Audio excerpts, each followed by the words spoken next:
Hello everyone, here I am Dr. Shivani interviewing another of my students, Joe Faulkner, who is a nurse and has worked in the Department of Psychiatry, works in Ireland, and has been always a very inquisitive person looking for more and more help for his patients. And really, what I really like about him is he has been a seeker of different ways to help humans, something which is very common, with me. I was also always looking for ways I could help the people in a better way. So he did degrees in hypnotherapy and psychotherapy, and beyond a nurse, he offered much more of himself to the patients who really needed help.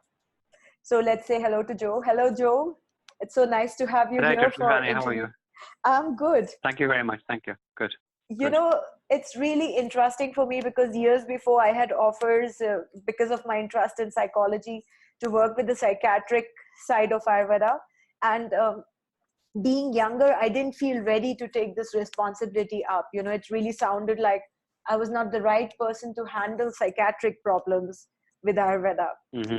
So I really want to know, what made you come towards this side of helping human beings? What is your bigger picture about being in the field of psychiatry?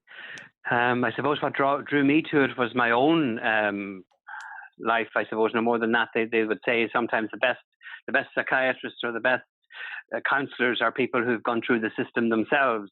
But I suppose I knew I had my own issues in life. We spoke about them through the level 1 with the personal induction, like no more than that, the abandonment issues at birth and that kind of thing that I was dealing with.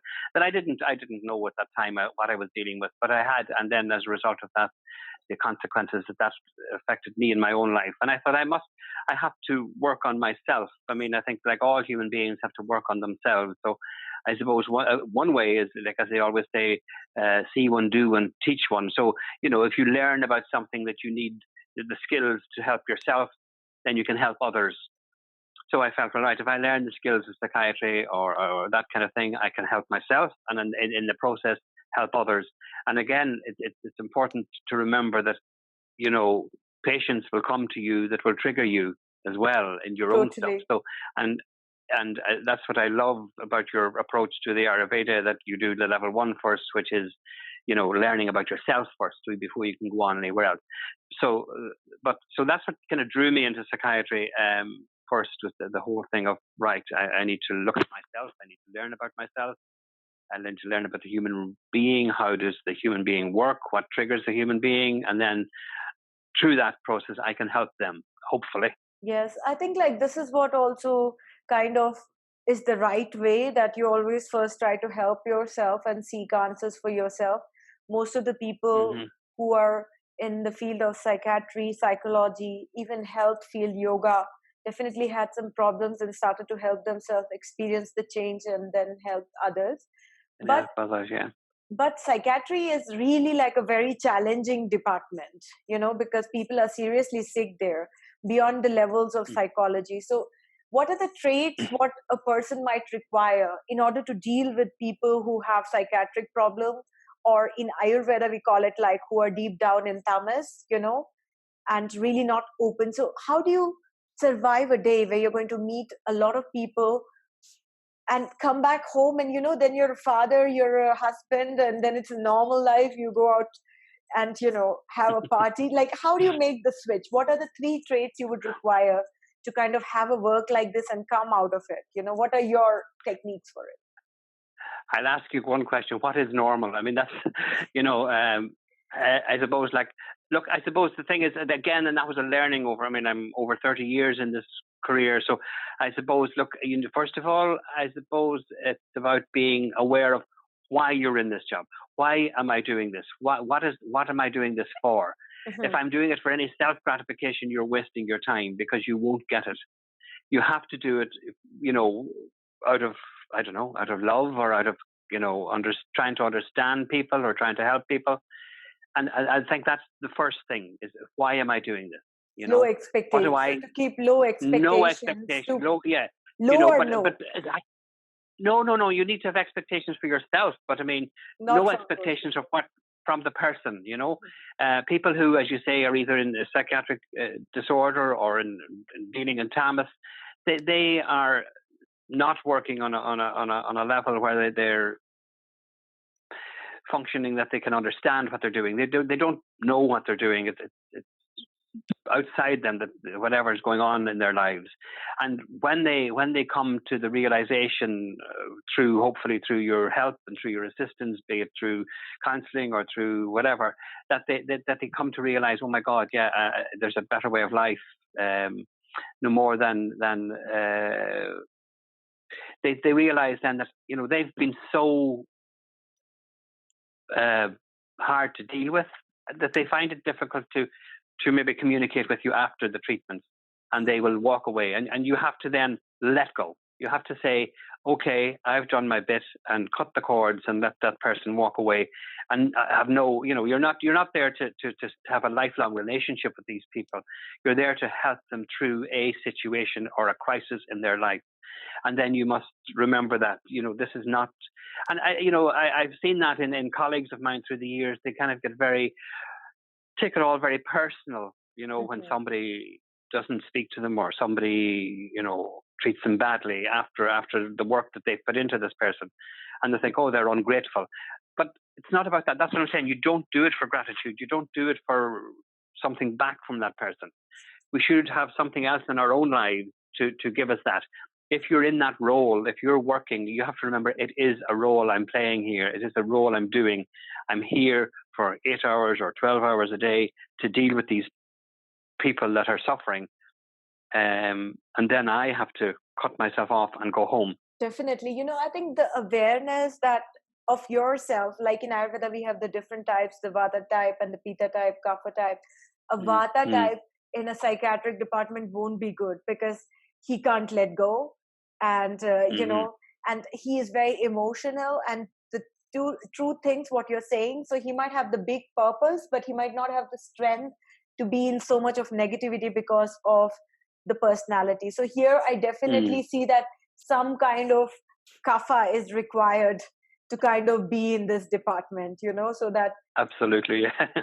Yes. And then I think like this switch over, many people don't do, because in one of the case studies I did, one of the best psychologists of the country was so good as a teacher. And when he came back home, you know, he just pushed his wife down the bed because he was so angry because of all what he heard the whole day. And he was just a psychologist, you know, so he couldn't keep his mental balance, and he got so crazy on his wife and on his personal relationship because he couldn't make the switch.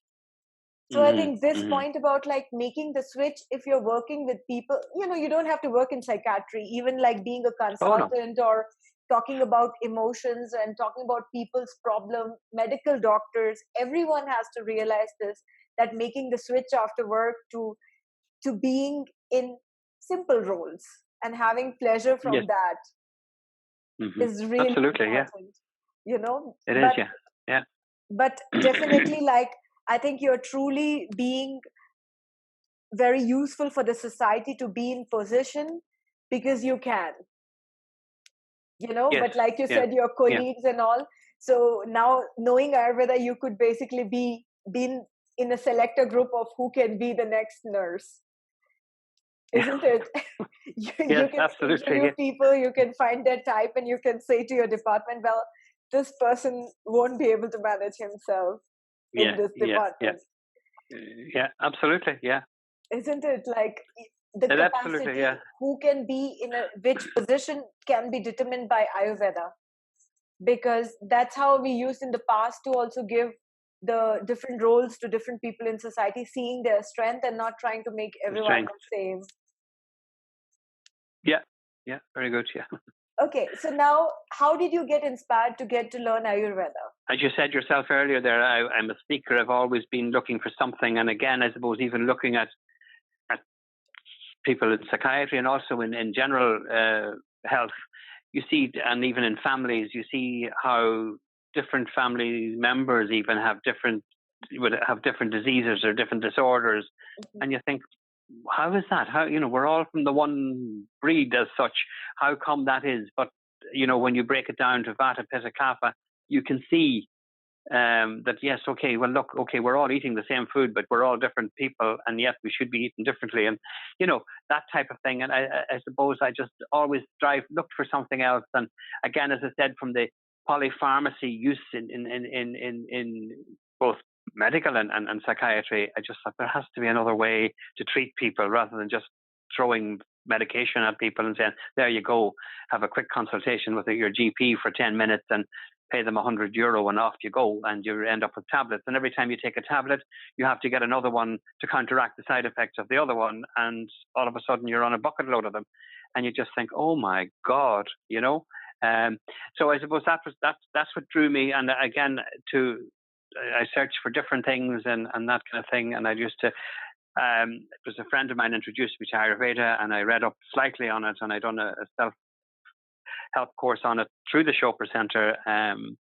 And it just, I suppose, gave me that thirst to find more knowledge about it. And then, of course, I was introduced to yourself. And as I said, the level 1 was fantastic about my own personal learning, and the whole thing about looking at the 3 personality types and the gunas and the it just brings it all together so nicely. And you can look at people and say, oh yeah. And I mean, I suppose I always was a people watcher anyway. And I nearly have to stop myself sometimes. I'm looking at people going, oh, what type of a body have you? And I think, oh my God, I better stop these people to think, what's wrong with this fella looking at me up and down? But it's just, I suppose it is because you have that thirst to find somebody. And I think the big thing is when you're enthusiastic about something, when it feels good in you, when you're reading about it, well, then that's obviously the path for you or the way you want to go. So, and again, I suppose even the synchronicities of talking to people over the last 12 months, I would be saying things to people and they'd say, oh yeah, there has to be a better way. And I'd say there is a better way, we will find it as a race and whatever else like that. And even somebody recently said to me, about the alternative stuff is really, really ratcheting up, even in the health sector, that GPs are looking for different things as well. And doctors think, there has to be something else. And people are asking questions now. They're craving something else. And I just think, it's time. The time is right now to learn this technique and share it with the world, I think life has become so fast and time is so less that if you really expect others to help you without having your own knowledge of who you are, others might be incapable. We can give a little bit, but there's definitely a need to kind of know more about who you are through Ayurveda, how you can take care of yourself, how you can be vigilant about your diseases, detoxify, know about your psychology, a little bit of personal responsibility, because the people who are helping us when we are really going wrong have less and less time. Let's see, in UK, they have 10 minutes for a patient, or sometimes a medical doctor has 15 minutes for you, or it's only for the prescription, or you have to go to a nutritionist only for the food.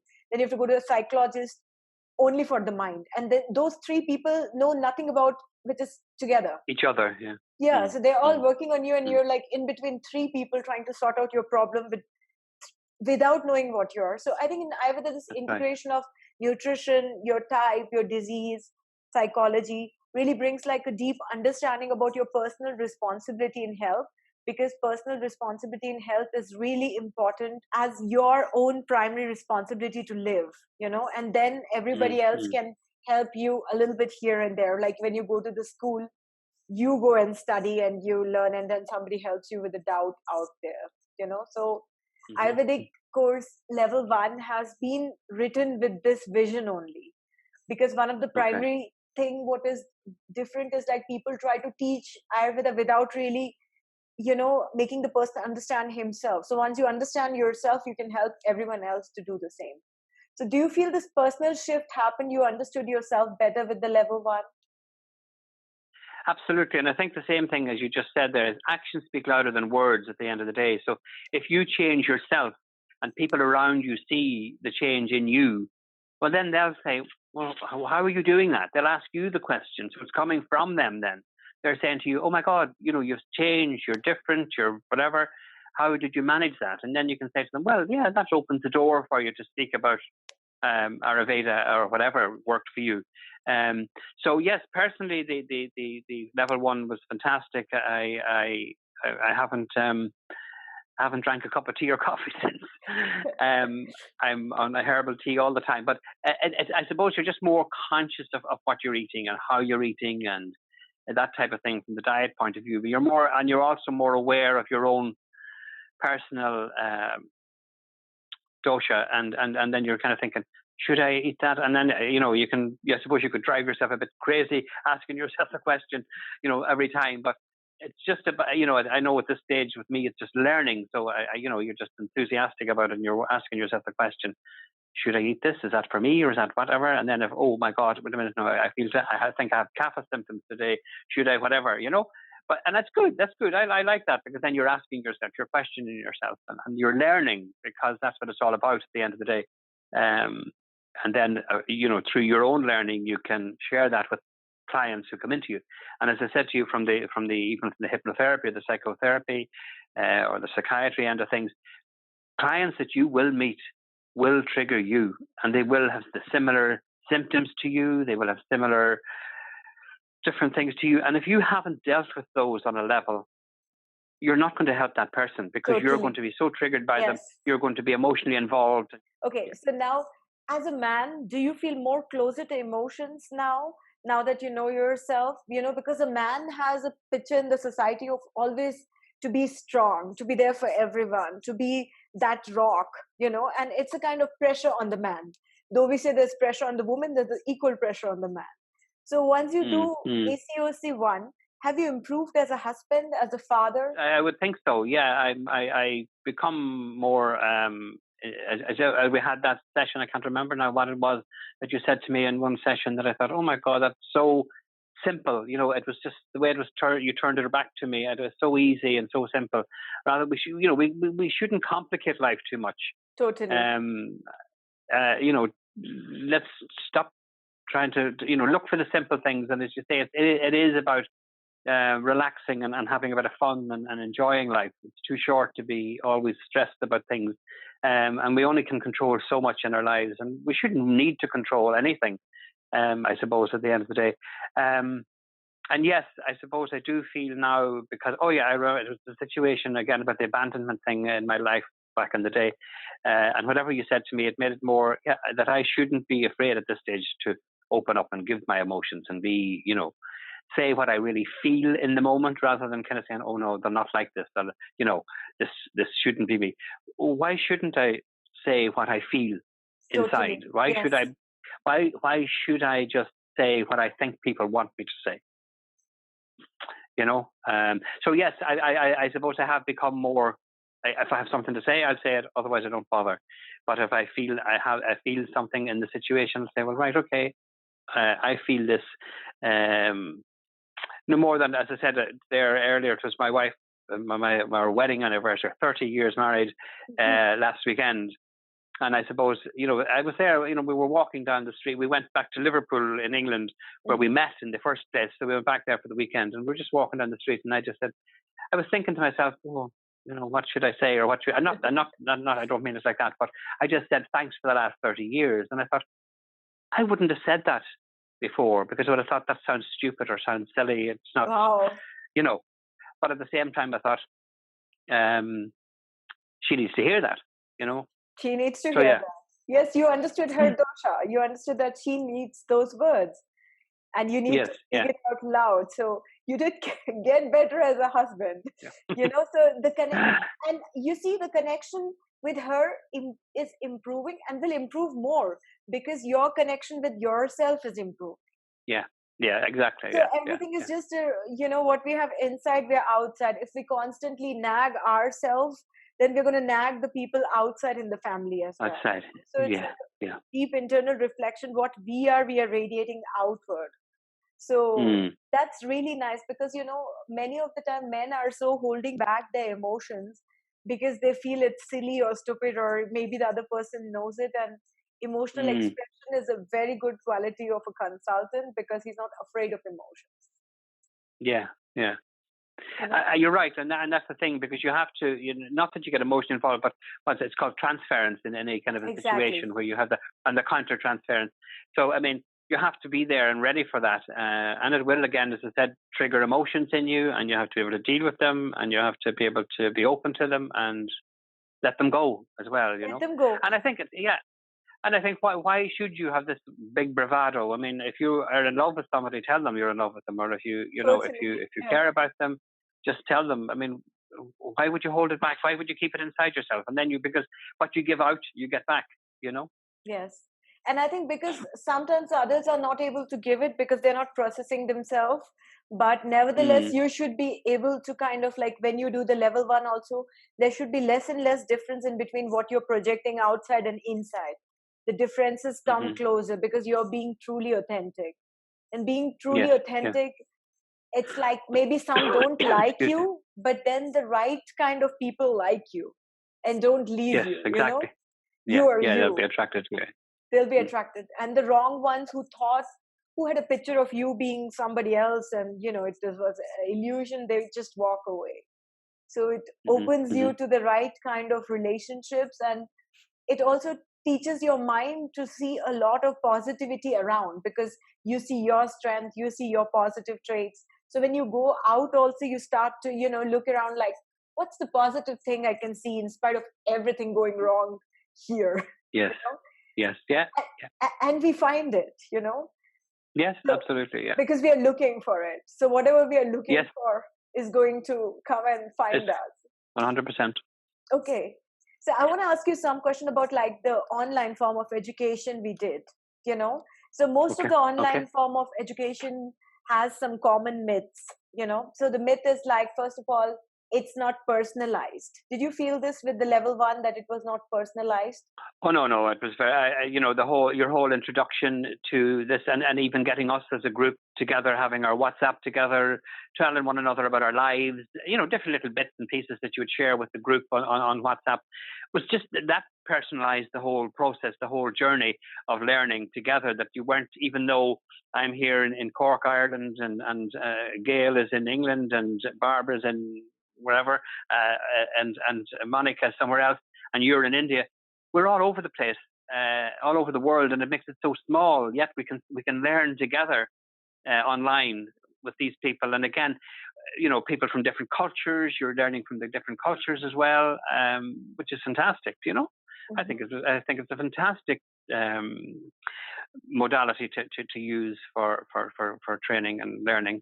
Okay. And again, we have the one-to-one consultations as well with yourself, which it was great. Yeah. Okay, good. The second myth, what I commonly hear is that if you read a book, you don't need to do a course or have a structure.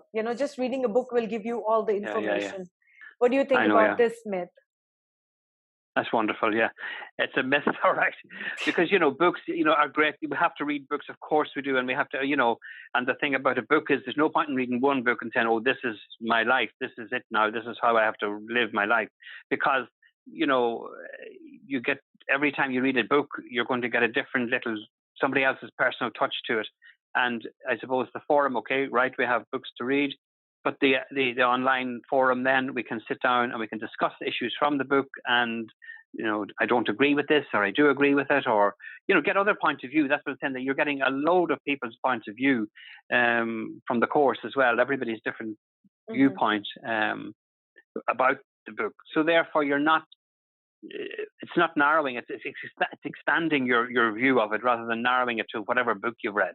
Totally, I do believe the same. That books are in addition to a teacher. A teacher kind of gives you the right direction. And with Ayurvedic books, like, it's not my own personal opinion because, I studied like in the university, but many people told me that they felt very confused after reading the book before having their own knowledge. Once they had their own knowledge, all the books made sense for them. So I mean, it's like a conversation I had with my daughter, who's a teacher, last night. She said, "Oh my God," she says, "it's so hard to teach these students nowadays. They just say, 'Why do we have to learn this, miss? All we have to do is Google it.'" you know, Yes. and get the answer. So, I mean, why not have an online platform then where you can discuss the book and discuss the issues and discuss the theme of whatever you want to discuss, and you're getting a broader viewpoint on it, you know. What I might think I might have picked, my perception of what I read might have been wrong, you know. And then when I listen to other people's perception of it, it gives you clarity, you know. Okay, then there's this thing about also like online courses being like, for certification you don't have to study, write exams, or it's just easy. Did you feel this with the Basic Consultant, that without studying you're certified, or do you have this feeling? Oh my God, no. you had us tortured every week. No, sure, we had our Wednesday exams and we had our final exams, and you know, and again we had the forum to ask questions on, which we got our answers back to, and no, absolutely not. I think it was great. We had our weekly tests and we had our final exam, you know, and it kept you focused, and we had our focus each week to come back with. No, it was good. It was very good. Okay. And did you find the material easy to understand and comprehend? Yes, it was easy, followable, and again, it was great because you read that you had the PDF that you could read during the week, and then you know when we met then on the forum each week, we could, you know, the live meetings, we could talk about them and ask for clarity. Yeah. Yes. Yeah. Okay. Good. So that was like few of the myths people were thinking about the online course, because I also thought like some people thought that when you're in an online course, you just read the chapters and you get a certification. So I really wanted that people do their work, you know, because when we do our work, then we know what we have done and we can really help others. Otherwise, we just postponed it, you know? Absolutely, yeah. Yeah. And so I was really happy with the whole batch. Actually, all of you studied very well and qualified, and your batch has like 100% pass out rate with all the things completed, which is really, really nice. All of them wrote exams, all of them passed it. So it was a great time teaching you all. Okay. Great. Thank you very much. Thank you. Thank you, Joe, for your time and your insights about your experience with psychiatry and sharing your experience about the Ayurvedic online consultation course, which is the basic consultation. But before we leave, I would like to say that which kind of people do you think will really benefit from this course? Like who would benefit from this course in your eyes? Well, I suppose number one, somebody who's interested. I mean, they have to be interested in alternative ways of providing health, be it in psychiatry, general, or any other way. You know, you wouldn't just be doing it for the sake of doing it. You have to be interested in it, and healthcare professionals, counselors, you know, doctors, but you know, as well as that, you know, the ordinary people who want to actually just again do the level 1 to learn about themselves, and then again gain that knowledge and possible thirst to advance into other, you know, levels like the level 2 or whatever, consultation level or whatever, you know. Yes. I think it's certainly the level 1. You know, I would nearly recommend it to anybody to learn about themselves, if there is, as you said yourself earlier, a seeker of knowledge. You know, it would be open to anybody. Exactly. Yeah. Yes. And I think it's valuable to have this knowledge before you feel lost, you know. Of course, if you're lost, it can help you align yourself, but to have this knowledge will make sure that you don't feel lost in every part of your life, because it really makes you understand who you are and what your needs are. And how to take care of your health, which is like a very simple question, but the answer is so different for everybody here. Yes, absolutely. Yeah. It's a personal journey, and it's a personal journey. Yeah. And you'll certainly learn from it. No matter who does the course will certainly learn from it. Again, as I said, if they're open to learning, you know, people learn for different reasons, but I suppose my own personal belief is that we're on this earth to learn about ourselves. And in doing that, that will resonate with whatever company you're keeping. And as I said earlier about, if you change yourself, people will see that you've changed yourself and say, God, how did you manage to do that? And then you can share that with them. So yeah, I think it's important that people, and again, the Ayurvedic lifestyle, because it doesn't just encompass, you know, diet. It's all about, you know, your mental health, your physical health, and, you know, yoga, meditation. It brings up everything. It encompasses everything. It's not just food. And as somebody said to me, "Oh my God, you'll be purging us all from now on." And, you know, and no, I mean, that's only part of it, you know. But I think it makes you sit back and question yourself and look at your life. If you're somebody who feels you want more out of your life, I think this would certainly be a wonderful step forward for you to learn about yourself, and learn about a load of different avenues that you can take in your life to improve yourself. Yeah. Thank you very much for sharing your journey with us. And, you know, it's really nice to see you progressing, and now you're in the level 2 and, you know, learning more about Ayurveda, and you will be soon bringing it to people in a professional way. And I'm very glad about it. Thank you very much, Dr. Shivani. Thank you. Thank you very much. It's been a pleasure.